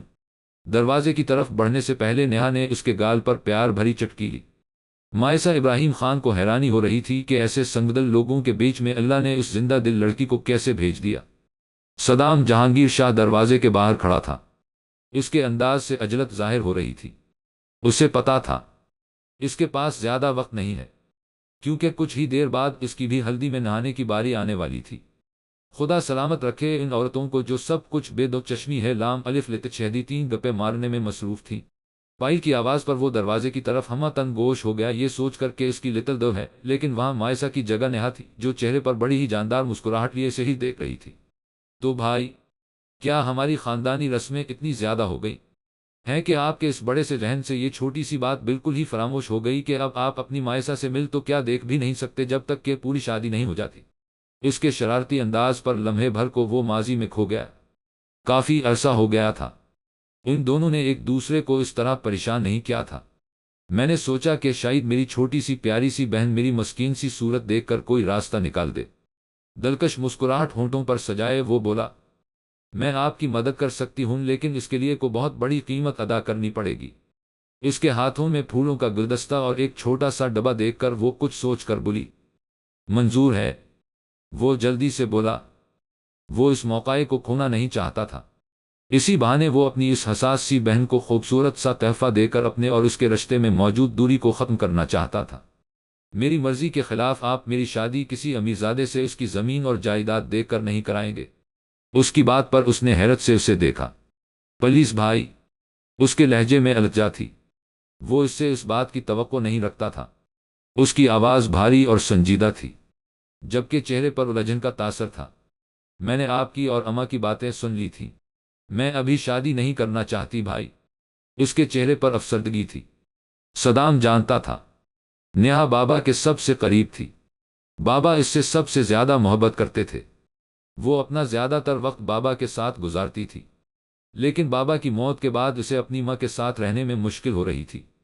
صرف وہی تھی جس پر بابا کی موت کا سب سے زیادہ اثر ہوا تھا۔ بالکل میری جان، تمہاری مرضی کے بنا کچھ بھی نہیں ہوگا۔ میں ہوں، تم اس بارے میں بالکل بھی پریشان مت ہو۔ میں تمہارے ساتھ کبھی کچھ غلط نہیں ہونے دوں گا۔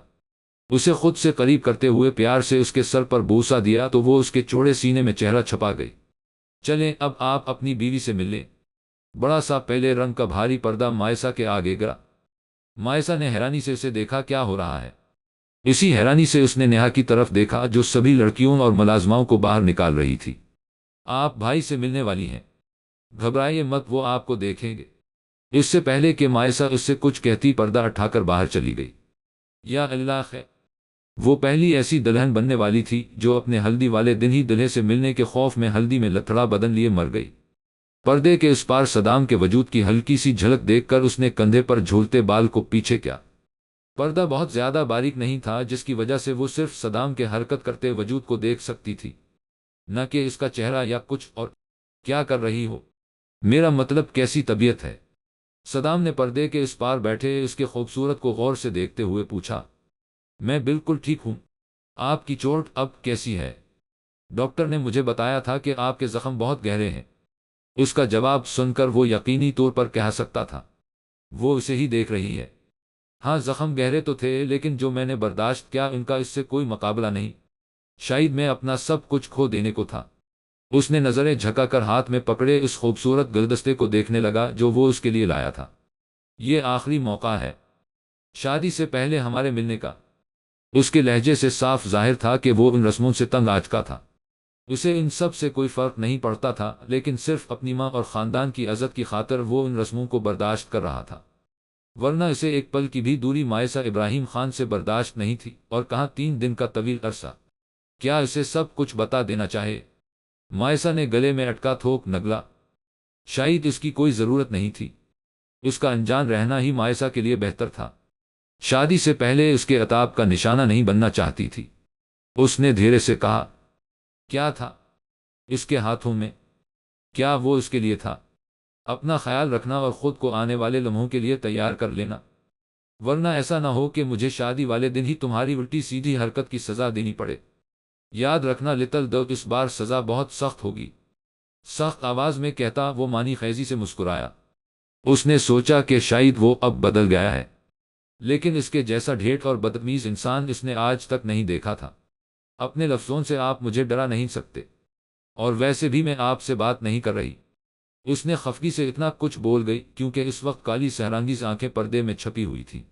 اس کی بات پر وہ قہقہا لگا کر ہنسا اور جھک کر کوئی چیز ٹیبل پر رکھی۔ ایسا اس لیے کیونکہ میں نے تمہیں ابھی تک ایسی کوئی خاص سزا نہیں دی، مانی خیزی سے کہتا وہ کمرے سے باہر چلا گیا۔ ہر طرف مسحورکن خوشبو پھیلی ہوئی تھی۔ دھیمے سروں میں بجتے میوزک کی آواز اس کانوں میں بآسانی پہنچ رہی تھی۔ گولڈن رنگ کا بھاری لہنگا پہنے وہ خود کو بہت بے آرام محسوس کر رہی تھی۔ گہرے گلے والی چست سی چولی اس کی بیداغ کمر کو اے کر رہی تھی، جسے اس نے مختصر سے دوپٹے سے چھپانے کی بھرپور کوشش کی تھی۔ سونے کے بھڑکاؤ زیورات میں اس کو اپنا دم گھٹتا ہوا محسوس ہو رہا تھا۔ صدام اس کے لیے پھول چھوڑ گیا تھا۔ اس کے اس عمل سے وہ متاثر تو ہوئی تھی، لیکن اس کی وہ باتیں اس کے دل میں کھپ کر رہ گئی تھیں جو اس کے اور حمیم کے متعلق اس نے کہی تھی۔ کوئی انسان اتنا شفاق کیسے ہو سکتا ہے؟ وہ اسے کبھی بھی معاف نہیں کرنے والی تھی۔ بالوں کو خوبصورتی سے جوڑے کی شکل میں باندھ کر اوپر سے دوپٹہ ڈال دیا گیا تھا جو بمشکل اس کی کمر تک آتا تھا۔ ملازمہ کی ہمراہی میں اس نے اس بڑے سے ہال میں قدم رکھا جسے معمولی سے فنکشن کے لیے اتنا زبردست طریقے سے سجایا گیا تھا کہ اس کی آنکھیں ایک لمحے کو اس چکا چوند سے ٹھہر سی گئی۔ نیہا جو مہمانوں کا مسکرا کر سواگت کر رہی تھی، اسے دیکھ کر جلدی سے اس کی طرف بڑھی۔ سب کی آنکھیں اپنی طرف متوجہ دیکھ کر اس کی سانس اٹکنے لگی تھی۔ اس نے گھبرا کر اپنے مختصر سے دوپٹے کو درست کرنے کی کوشش کی۔ خود کو ان انجان اور بے باک نظروں سے چھپا دینے کا فیصلہ فطری عمل۔ نظریں جھکائے اس نے اپنے سر پر کسی دوپٹے کو پھیلتے ہیں وہ لتچھیدیتین محسوس کیا جو اب اس کے آدھے چہرے کو ڈھانک کر ایک گھونگھٹ کی شکل اختیار کر گیا تھا۔ اس نے شکر کی سانس لی اور نیہا اور ردا کی ہمراہی میں اسٹیج پر آ گئی اور صدام کے مقابل بیٹھ گئی۔ اس کے بیٹھنے کے بعد نیہا اور ردا بھی اس کے آس پاس بیٹھ کر ہر ملنے والوں کا تعارف کرانے لگے۔ وہ زبردستی کی مسکراہٹ ہونٹوں پر سجائے وہ سب سے مل رہی تھی کہ اچانک اس کی نظر اسٹیج کے نیچے کھڑے حمیم شاہ پر پڑی۔ نظر ملتے ہی حمیم شاہ نے ایک طنزیہ مسکراہٹ اس کی طرف اچھالی۔ اس نے گھبرا کر اپنے اندرونی گال کو دانتوں میں دبایا اور نظروں کا رخ پھیر لیا۔ وہ اس وقت کسی بھی طرح کی بدمزگی نہیں چاہتی تھی۔ جانتی تھی کہ صدام جہانگیر شاہ اس کی ہر حرکات و سکنات پر گہری نظر رکھے ہوئے ہے۔ اسے شدت سے اپنے گھر والوں کی یاد آئی۔ 2 مہینے کا لمبا عرصہ ہو چکا تھا، اس نے اپنے گھر والوں کو نہیں دیکھا تھا۔ اس کے دل میں ایک کسک اٹھی اور آنکھیں نمکین پانیوں سے بھرنے کو بےتاب ہونے لگے۔ دور کھڑے مہمانوں میں مصروف صدام نے نظر اٹھا کر اپنی دونوں بہنوں اور باقی کزنز میں گھری بیٹھی اس خوبصورت شہزادی کو دیکھا جو آج بے انتہا حسین لگ رہی تھی۔ اس کا دل کیا وہ اسے ان مہمانوں کی نظروں سے اوجھل کر کے کہیں دور لے جیم الف لتچھیدیتین جہاں کوئی اس پر نظر نہ جما سکے سین و الف لتچھیدیتین اس کے۔ وہ صرف اس کی شہزادی تھی، اسے دیکھنے کا حق بھی صرف اسی کو تھا۔ اپنی سوچوں سے باہر نکل کر اس نے پاس کھڑے ملازم کی طرف دیکھا جو اس کے لیے کوئی پیغام لایا تھا۔ اس کی بات سننے کے بعد ایک نظر مائسہ ابراہیم خان کی طرف دیکھا اور جلدی سے دروازے کی طرف بڑھ گیا۔ اس کا آخری تحفہ دیکھ کر یقینا مائسہ ابراہیم خان اسے معاف کرنے پر مجبور ہو جیم الف لتچھیدیتین گی بھائی۔ اس نے حیرانی سے دروازے سے اندر داخل ہوتے ریحان خان اور اپنے باقی بھائیوں کو دیکھا۔ اسے اپنی آنکھوں پر یقین نہیں آ رہا تھا۔ ایسا لگ رہا تھا جاگتی آنکھوں سے خواب دیکھ رہی ہے، لیکن یہ کوئی خواب نہیں، ایک خوشگوار حقیقت تھی، وہ جو اتنے دنوں سے خود کو قیدی تصور کرنے لگی تھی۔ اپنے بھائیوں کو دیکھنے کے بعد جی اٹھی تھی۔ بھاری لہنگے کا کونا پکڑے وہ اپنی جگہ سے اٹھی اور مہمانوں کی موجودگی کی پرواہ کیے بغیر دوڑتی ہوئی ان کی طرف گئی اور ریحان خان کے سینے سے لگ کر سسک اٹھی۔ شرمیلی دلہن کے دوڑنے پر اس کی پائل آپس میں ٹکراتی خوشی سے بج اٹھے۔ اس کے چھوٹے سے وجود کے گرد اپنا مضبوط بازو پھیلائے ریحان خان مسکرا دیا۔ وہاں پر موجود لوگ یہ منظر دیکھ کر طرح طرح کی باتیں کرنے لگے۔ عورتیں بن ماں کی لڑکی کی بداخلاقی پر تبصرے کرنے لگے۔ مائسہ ابراہیم خان نے ان لوگوں کی کوئی پرواہ نہیں کی۔ ان لوگوں نے گھر سے اپنے چہیتوں سے دوری کا غم نہیں سہا تھا۔ ریحان خان نے اپنے ہاتھوں میں اس کا چہرہ لے کر نرمی سے اس کے آنسو صاف کیے۔ وہ اس کا سب سے بڑا بھائی تھا، لیکن سب سے زیادہ قریب بھی وہی تھا، کیونکہ وہ اسے اپنی بیٹی مانتا تھا۔ جب وہ صرف 3 سال کی تھی، جب اس کی ماں اس ننھی سی بچی کی ذمہ داری اسے سونپ کر اس دنیا سے رخصت ہو گئی، اس نے اس کی ساری زندگی ایک ماں بن کر اس کی پرورش کی تھی، ہر بڑی چیزوں سے اس کی حفاظت کی تھی اور اب بھی کر رہا تھا۔ میں نے آپ کو بہت یاد کیا بھائی۔ آنسو اس کی آنکھوں سے اب بھی نکلنے کو بےتاب ہو رہے تھے۔ وہ خود کو ٹوٹتا ہوا محسوس کرنے لگی تھی۔ اسے لگا کہ وہ اب اپنے بھائیوں کو دوبارہ نہیں دیکھ پہ الف لت شہدیتیں گی۔ یہ نئی دنیا اور اس دنیا کے لوگ اسے خوفزدہ کر رہے تھے۔ وہ خود کو مجرم تصور کرنے لگی تھی، جسے جرم کی پاداش قید کی سزا سنائی گئی ہو۔ میں نے بھی تمہیں بہت یاد کیا۔ ان کے لہجے میں برادرانہ شفقت تھی۔ مائسہ نے اپنے باقی دونوں بھائیوں کی طرف دیکھا اور ان سے بھی اسی طرح ملی۔ ایک جانی پہچانی سی آواز پر اس نے اپنے بھائیوں کے پیچھے کھڑی خود سے 2 سال بڑی بہن نازیہ کو دیکھا اور کھل کر مسکرا دی۔ اپنی سبھی 4 بہنوں میں وہ سب سے زیادہ نازیہ کے قریب تھی۔ جس وقت وہ یہاں آئی تھی اس وقت نازیہ کی نئی شادی ہوئی تھی اور اپنے سسرال ہونے کی وجہ سے وہ اس سے مل نہ پائی تھی۔ پرپل کلر کا بھاری کامدار سوٹ پہنے وہ بہت دلکش لگ رہی تھی۔ مائسہ نے تو اس سے ملنے کی امید ہی چھوڑ دی تھی۔ آپ ہی، میں نے آپ کو بہت یاد کیا، آپ ہی بہت۔ وہ اس کے گلے لگ کر رو دی۔ اس سے اپنی خوشیاں سنبھل رہی تھی۔ روہی میری جان، روتے نہیں، شش چپ ہو جاؤ۔ اسے چپ کرانے کی ناکام کوشش کرتی نازیہ نے لاچار سی نظر پاس کھڑے ریحان پر ڈالی جو مائسہ کو اس حال میں دیکھ غصے سے کھول رہا تھا۔ رونا بند کرو لٹل دو، سب تمہاری طرف ہی متوجہ ہیں۔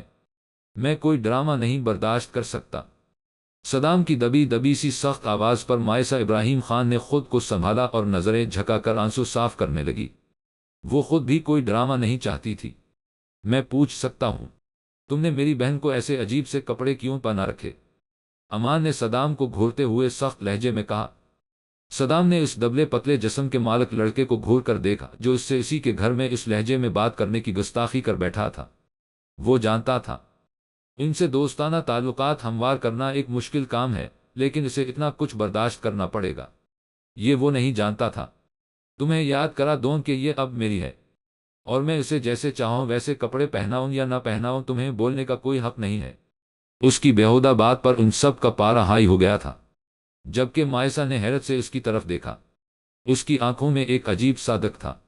اس سے پہلے کہ وہ اس کی آنکھوں میں چھپے درد کو سمجھتا اس نے نفرت سے نظریں جھکا لیں۔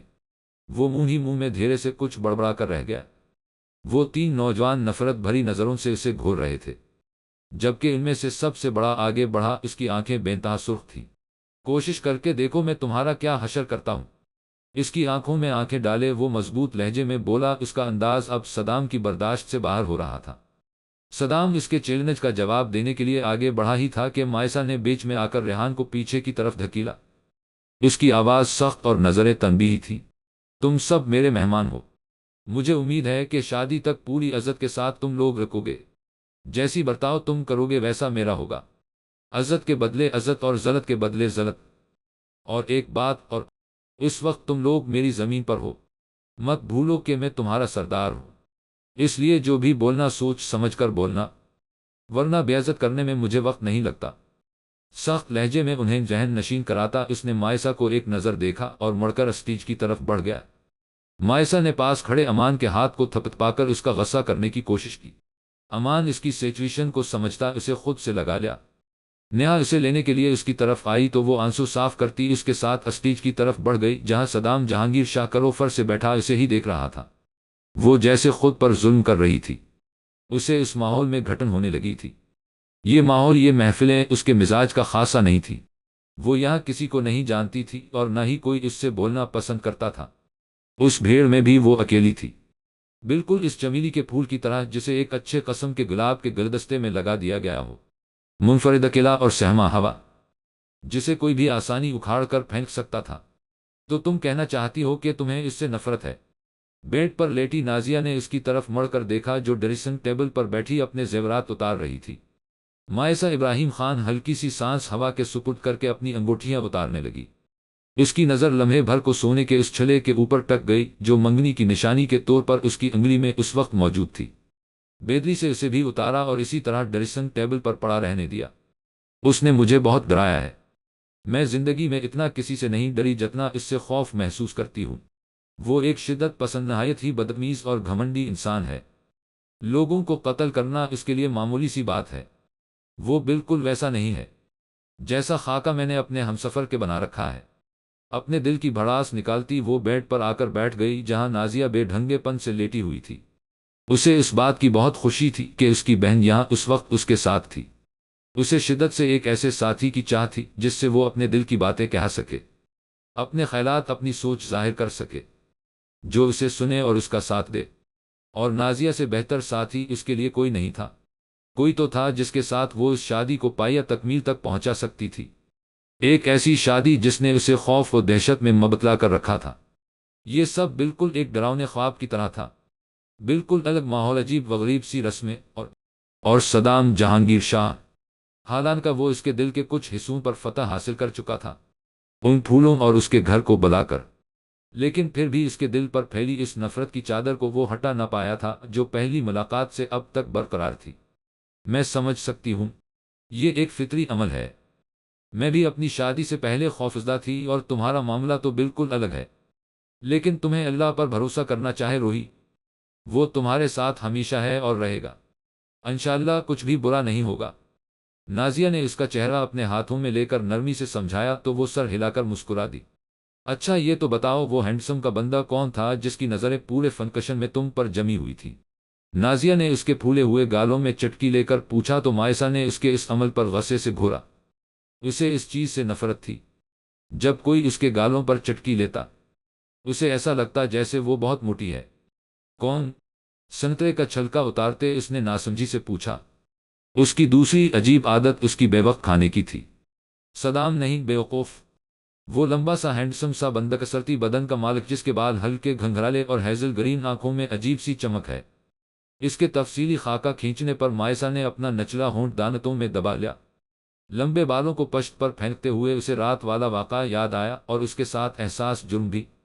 حمیم شاہ؟ نازیہ کی طرف سے نظریں پھیر کر اس نے دھیرے سے کہا۔ ہاں وہی۔ کون ہے؟ پیٹ کے بل بوتے ہوئے اس نے تجسس سے پوچھا۔ صدام کا سوتیلا بھائی۔ معاملہ فہمی سے کام لیتے ہوئے اس نے دھیرے سے کہا۔ مجھے بیوقوف بنانے کی کوشش مت کرو۔ کیا وہ تم میں دلچسپی لے رہا ہے؟ نازیہ آنکھیں گھما کر بیٹھتے ہوئے بولی تو مائسہ ہونٹ بھینچے سر جھکا گئی۔ وہ شاید اس حویلی میں اس کا اکلوتا دوست تھا، اس کا اکلوتا ہمدرد، جو اسے بن کہے سمجھ جاتا تھا، لیکن اس واقعے کے بعد اس کا اس حویلی کے ہر فرد سے بھروسہ اٹھ چکا تھا، حمیم شاہ کے اوپر سے بھی۔ اس سے پہلے کہ وہ کوئی جواب دیتی دروازے پر ہلکی سی دستک ہوئی۔ مائسہ نے سبھی ملازموں کو فارغ کر دیا تھا۔ دوپٹہ درست کرتی وہ دھیرے سے اٹھی اور دروازے کو ہلکا سا کھول کر باہر دیکھا، جہاں ایک ملازم کاغذ کا ٹکڑا لیے کھڑا تھا۔ اس نے حیرانی اور ناسمجھی سے وہ کاغذ کا ٹکڑا لیا اور دروازہ بند کر کے اندر آ گئی۔ کیا یہ صدام کی طرف سے ہے؟ اس نے کاغذ کا تہہ شدہ ٹکڑا کھولتے ہوئے سوچا اور اس پر لکھی خوبصورت لیکن مختصر سی تحریر پر نظریں دوڑانے لگی۔ ڈیر فرینڈ، میں تم سے بس ایک بار ملنا چاہتا ہوں، امید ہے تم انکار نہیں کرو گی۔ گلاب کے باغ میں ساری رات تمہارا انتظار کروں گا، تمہارا ہمدرد حمیم جہانگیر شاہ۔ کیا؟ نازیہ کی آواز نے اسے سوچوں کے گرداب سے کھینچا تو لمبی سانس لے کر اس نے کاغذ کو تہہ کر کے اپنے زیور کے ڈبے میں بحفاظت رکھ دیا۔ کچھ خاص نہیں آپی، اس کا جانے کا کوئی ارادہ نہیں تھا۔ حمیم شاہ بھلے ہی ساری رات اس کا انتظار کرتا رہے، لیکن اسے حق تھا اس کے سامنے خود کی سچویشن صاف کرنے کا۔ وہ صدام سے بالکل الگ تھا۔ صدام نے کتنی بار اسے مجبور کرنے دکھ دینے کی کوشش کی تھی، لیکن کیا کبھی اس سے اپنی غلطی کی معافی مانگی تھی؟ اسے تو شاید اپنی غلطیوں کا احساس ہی نہیں تھا۔ مایوسی سے اس نے گہری سانس لے کر اپنے کھلے بالوں میں چلایا اور اسے پشت پر ڈال کھلا ہی چھوڑ دیا۔ میں کچھ دیر کے لیے باہر سے ہو کر آ رہی ہوں، آپ یہاں پر ٹھیک سے ہیں؟ اس نے مڑ کر اس سے پوچھا۔ ہلکی سی خواہش تھی کہ وہ انکار کر دے۔ مائسہ کبھی لڑکوں سے اتنا آزادانہ نہیں ملی تھی، اور نہ ہی اس میں اتنا اعتماد تھا کہ وہ انہیں آسانی سے سنبھال سکے، اور یہاں اس اجنبی ماحول میں اسے قدم قدم پر لڑکوں کا سامنا کرنا پڑتا تھا۔ بالکل میری جان، تم جاؤ، میں تب تک تھوڑا آرام کر لیتی ہوں۔ نازیہ بیڈ پر آرام سے لیٹتے ہوئے بولی تو وہ سر ہلا کر باہر آ گئی۔ دروازے پر کھڑے ملازم نے اسے حیرت سے دیکھا۔ وہ عموماً بہت کم ہی اس وقت کمرے سے باہر نکلتی تھی۔ مائسہ کو پتا تھا وہ صدام کے کہنے پر یہاں موجود تھا، اس کی جاسوسی کرنے کے لیے۔ تم اب جا سکتے ہو، میں تمہارے سردار سے ملنے جا رہی ہوں۔ اس نے بمشکل جھوٹ بولنے کی کوشش کی۔ کوئی بات نہیں بی بی جی، ہم صبح ہونے تک آپ کا انتظار کریں گے۔ ملازم کے ادب سے کہنے پر وہ جھنجھلا کر سر جھٹکتی آگے بڑھ گئی۔ وہ دھیرے دھیرے اندھیرے میں چلتی آگے بڑھ رہی تھی۔ پوری حویلی اس طرح سناٹے میں ڈوبی ہوئی تھی جیسے اس وقت وہاں کوئی انسان ہی نہ ہو۔